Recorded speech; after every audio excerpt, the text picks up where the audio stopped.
Di video kali ini kita akan membahas tentang argumen pro dan kontra larangan medsos bagi anak di bawah 16 tahun Australia. Pada tanggal 29 November 2024, Parlemen Australia mengesahkan undang-undang bersejarah yang melarang anak di bawah usia 16 tahun memiliki akun di platform media sosial utama seperti TikTok, Instagram, Facebook, Snapchat, dan YouTube. Undang-undang ini tentunya berlaku efektif sejak 10 Desember 2025 dan menjadikan negara Australia sebagai negara pertama di dunia yang menerapkan larangan tentang medsos bagi anak di bawah 16 tahun. Perusahaan teknologi yang melanggar tentunya dikenai denda hingga 49,5 juta dolar Australia, dan kebijakan ini tentunya memicu perdebatan global. Apakah ini langkah perlindungan yang tepat atau justru melanggar hak anak dan menciptakan masalah baru? Mari kita telah bersama dari dua sisi. Dari kebijakan ini, saya mendukung larangan ini karena yang pertama, melindungi kesehatan mental anak. Nah, bukti ilmiah menunjukkan bahwa media sosial berpotensi membahayakan kesehatan mental anak dan remaja. Nah, menurut laporan dari Surgeon General Amerika Serikat tahun 2023, anak-anak yang menghabiskan lebih dari 3 jam per hari di media sosial menghadapi risiko masalah kesehatan mental 2 kali lebih tinggi, termasuk gejala depresi dan kecemasan. Lalu, yang kedua ada melindungi anak dari cyberbullying dan konten berbahaya. Nah, ini sesuai dengan memorandum penjelasan UU Australia secara tegas menyatakan bahwa selama ini intensif perusahaan media sosial adalah mengoptimalkan keterlibatan pengguna dan waktu yang dihabiskan di platform, sesuatu yang khususnya merugikan anak-anak yang lebih rentan terhadap berbagai bahaya.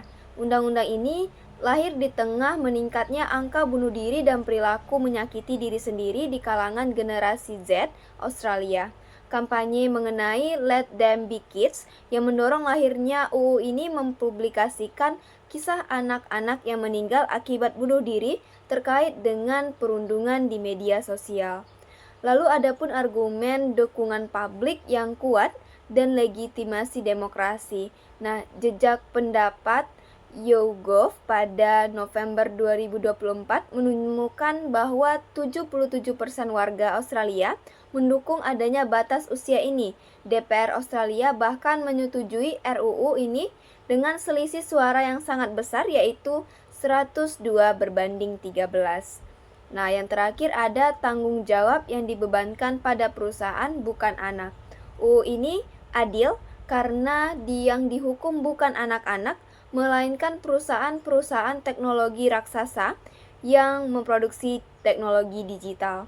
Nah, anak di bawah umur yang melanggar aturan tidak akan menghadapi sanksi apapun. Justru, platform yang membiarkan mereka masuk yang akan dikenai denda hingga 49,5 juta dolar Australia.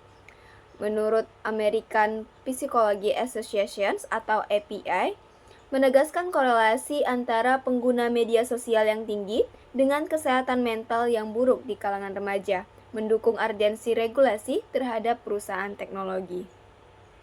Namun tak lengkap jika ada argumen pro, tidak disertai dengan argumen-argumen kontra. Nah, yang menentang larangan-larangan dari kebijakan baru di Australia. Yang pertama, ada efektivitas larangan diragukan, anak tetap bisa menembus. Larangan ini sulit ditegakkan dan mudah disiasati oleh remaja yang melek teknologi.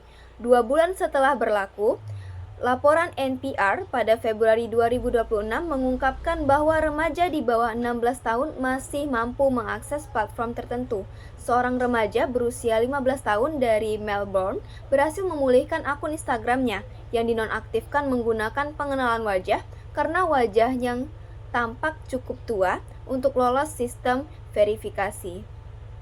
Lalu ada risiko privasi data yang serius bagi semua pengguna. Untuk memverifikasi usia, platform harus mengumpulkan data identitas yang besar, dan ini tentunya mengancam privasi seluruh pengguna digital Australia atau pengguna medsos di Australia. Menurut Cato Institute 2025, Verifikasi usia akan memaksa platform mengumpulkan data identitas dalam jumlah besar, menciptakan target menarik bagi para peretas.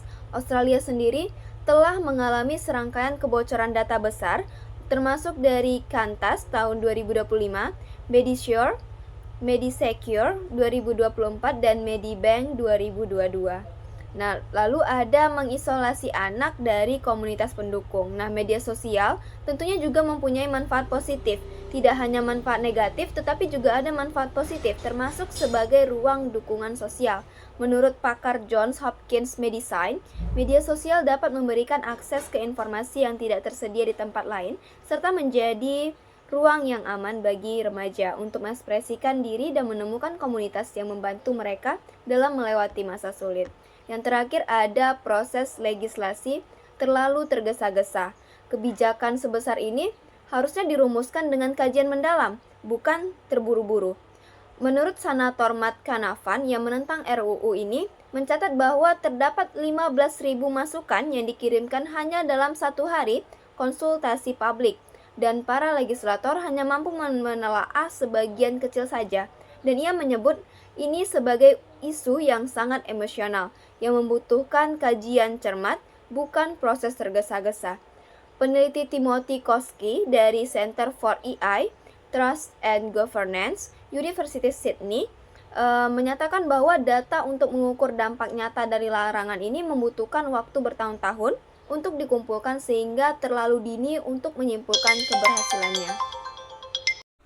Nah, dari argumen-argumen pro dan kontra yang telah kita dengar, nah, larangan media sosial bagi anak di bawah 16 tahun di Australia merupakan kebijakan yang berani dan belum pernah ada sebelumnya di dunia.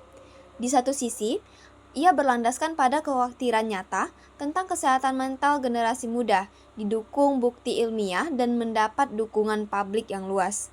Namun di sisi lain, efektivitasnya masih dipertanyakan dan implementasinya memunculkan risiko baru terkait privasi dan isolasi sosial anak. Nah, pertanyaan sesungguhnya bukan sekedar boleh atau tidak boleh, tetapi bagaimana kita sebagai masyarakat dapat menciptakan ruang digital yang aman tanpa mencabut hak anak untuk belajar, terhubung, dan tumbuh di era ini. Kebijakan ini adalah cerminan dari tantangan besar yang dihadapi semua negara di dunia, termasuk negara kita, Indonesia. Sekian dari video saya akhiri. Kurang lebihnya saya mohon maaf. Wassalamualaikum warahmatullahi wabarakatuh.